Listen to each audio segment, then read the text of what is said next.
Once again, the Democrats and the media are absolutely outraged over Trump's bigoted actions. A video clip hit the internet last week showing Trump referring to people being deported as animals. But we're taking people out of the country. You wouldn't believe how bad these people are. These aren't people. These are animals. The problem is, it was all fake news. C-SPAN cut out the part right beforehand when they're talking about the violent street gang MS13. If you go back 7 seconds, you'll hear Sheriff Margaret Mims referring to the gang. It could be an MS13 gang member I know about. If they don't reach a certain threshold, I cannot tell ICE about them. But that selective editing didn't stop the media from condemning Trump. They told their viewers that he was lashing out at undocumented immigrants.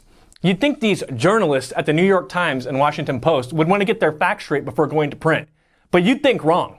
These journalists don't need to fact check when they already know that Trump is a flaming bigot.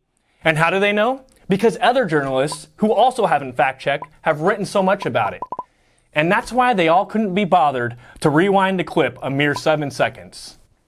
And it wasn't just the media. Nancy Pelosi and Chuck Schumer also condemned Trump, which either makes him dishonest or new gang initiates? Give me 1 second, guys. Democrats, do you want to know a little secret?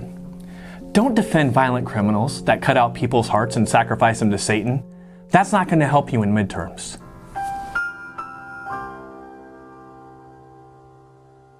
Democrat leaders in the media weren't the only ones speaking up. Political activist and part-time musician John Legend also joined the ranks.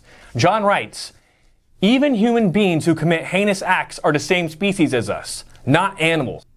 You're right, John. I don't think Trump meant that they're actually going to change species. I think he knows that joining MS13 doesn't turn you into a turtle or a spineless jellyfish. John continues, "I'm in the hospital with our new son. Any of these babies here could end up committing terrible crimes in the future. It's easy, once they've done so, to distance ourselves from their humanity." And here's where I think you have it backwards. When the motto of MS13 is rape, control, kill, it's not us distancing ourselves from their humanity, it's them distancing themselves from all of humanity.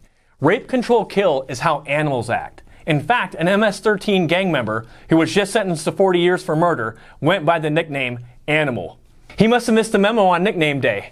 Or call me crazy, he just wanted people to think that he acted like an animal. So Democrats and celebrities, while you're busy empathizing with MS13, take a few seconds, maybe 7, and empathize with your fellow constituents and fans. You know, the people who can't afford to have a wall around their house or armed security? They're the people who deal with MS13 on a daily basis, and they need your help.